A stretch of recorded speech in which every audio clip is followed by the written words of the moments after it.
Chapitre 16 La guerre arrêtée par des fleurs. Les reporters envoyés sur la Tache Rose étaient formels.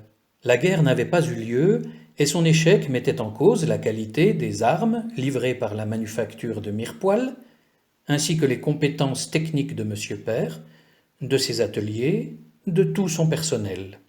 En somme, c'était d'un désastre qu'il s'agissait.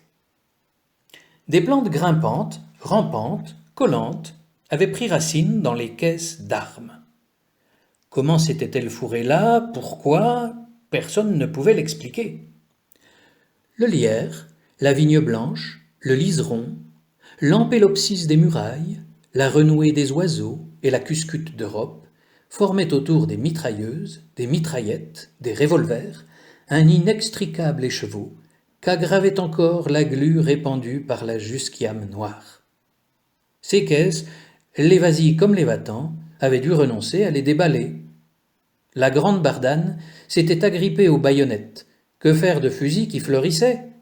De baïonnettes qui ne piquaient plus et auxquelles de jolis bouquets ôtaient toute efficacité. Il fallut les jeter aux poubelles. Inutilisables également, les magnifiques camions, si consciencieusement zébrés de gris et de jaune.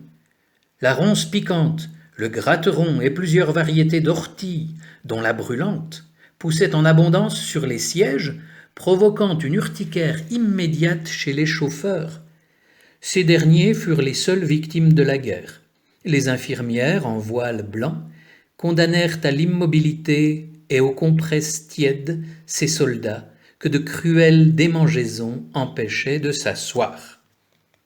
Passons aux chars. Leur tourelle était bloquée.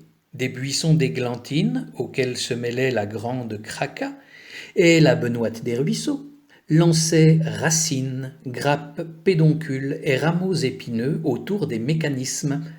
Les chars étaient donc, eux aussi, inutilisables. Pas un appareil que la mystérieuse invasion eût épargné. Des plantes apparaissaient partout, des plantes tenaces, agissantes et comme douées d'une volonté personnelle. Muettes, paralysées, inoffensives, les deux armées étaient arrêtées face à face. Les mauvaises nouvelles vont vite. Monsieur Père était déjà au courant, et dans l'état de désespoir que l'on pense. Ces armes fleurissaient comme des acacias au printemps. Il restait un espoir, les canons, les fameux canons de Mirepoix.